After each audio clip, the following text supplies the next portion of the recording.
या बातमीपत्राचे प्रमुख प्रायोजक प्लॅटिनम मॉल इंद्रधनु सोलापूर। सोलापुरातील सर्वात प्रतिष्ठित इंद्रधनु सोसायटीचा नवीन भव्य कमर्शियल प्रोजेक्ट आता रेल्वे स्टेशनच्या अगदी शेजारी शहराच्या मध्यवर्ती ठिकाणी।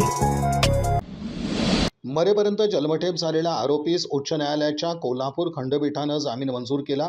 या खटल्याची अधिक माहिती अशी की विशेष न्यायाधीश सोलापूर यांनी 2021च्या विशेष खटला क्रमांक 203 मध्ये 17 जून 2025 रोजी दिलेल्या निकालपत्र आणि आदेशानुसार अल्पवयीन मुलीचं अपहरण करून तिच्यावर लैंगिक अत्याचार केल्याच्या प्रकरणात शिक्षापात्र गुन्ह्यांसाठी दोषी ठरवून रोहित बनसोडे यास मरेपर्यंत जन्मठेपेची शिक्षा सुनावलेली होती।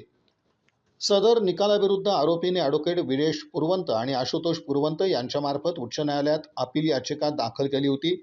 सदर आरोपीच्या जामिनाच्या सुनावणीवेळी सरकारी वकिलांनी आरोपीच्या जामीन अर्जाला विरोध करताना पीडितेच्या पुराव्यावरून आरोपीचा गुन्ह्यातील दोष सिद्ध होतो, त्यामुळे आरोपीचा जामीन अर्ज फेटाळण्यात यावा अशी हरकत घेतली।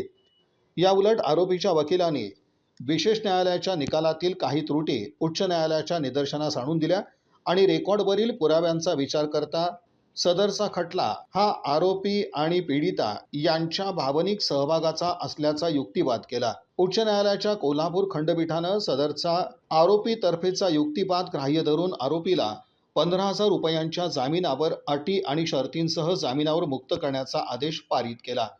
सदर प्रकरणात आरोपीतर्फे ॲडव्होकेट वीरेश पुरवंत आणि ॲडव्होकेट आशुतोष पुरवंत यांनी काम पाहिलं।